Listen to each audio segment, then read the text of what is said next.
আসসালামু আলাইকুম আমার প্রিয় ভাই ও বোনেরা, আশা করি আপনারা সবাই ভালো আছেন। আপনাদের দোয়ায় আমি অনেক অনেক ভালো আছি, আলহামদুলিল্লাহ।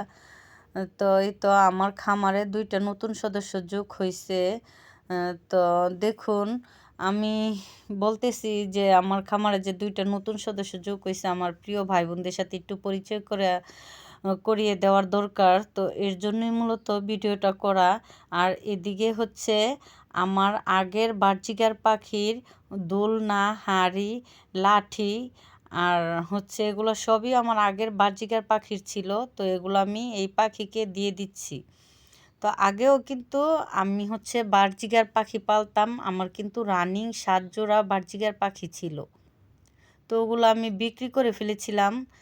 তো আমার এক চাচা শ্বশুরের ঘরে বলতাছে যে ভাবি, আপনার খামারে হচ্ছে কম বেশি সব কিছুই হচ্ছে পালেন, তাহলে 2টা বাজিগার পাখিও পালেন।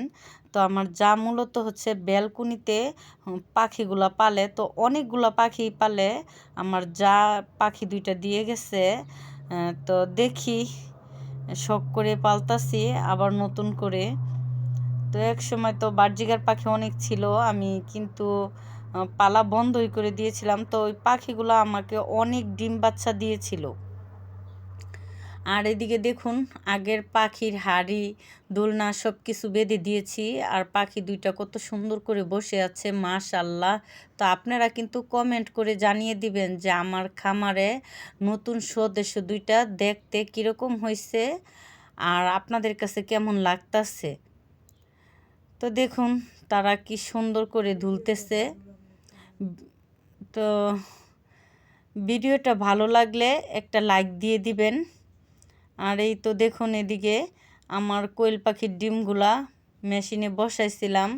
আমার এই জাদুর বক্সে আমি 115 পিস ডিম দিয়েছিলাম। তো ডিমগুলা একেবারে হচ্ছে নষ্ট হয়ে গেছে। তো 20 দিন পর্যন্ত আমি ডিমগুলা মেশিনে রেখেছি। তো রাখার পরে এখন আমি হচ্ছে ভেঙে দেখলাম, যেহেতু কোয়েল পাখির ডিম কিন্তু 16 থেকে 18 দিনের ভিতরে ফুটে যায়। তো আমি ভেবেছি হয়তো শীতের দিন বলে 2-1 দিন দেরি হতে পারে। এর জন্য 20 দিনের দিন আমি ডিমগুলা ভেঙে দেখলাম যে ডিমের ভিতরে কুসুম আছে, কোনো বাচ্চাও হয় নাই, বড়নও আসে নাই। একেবারে ডিমগুলা নষ্ট হয়ে গেছে।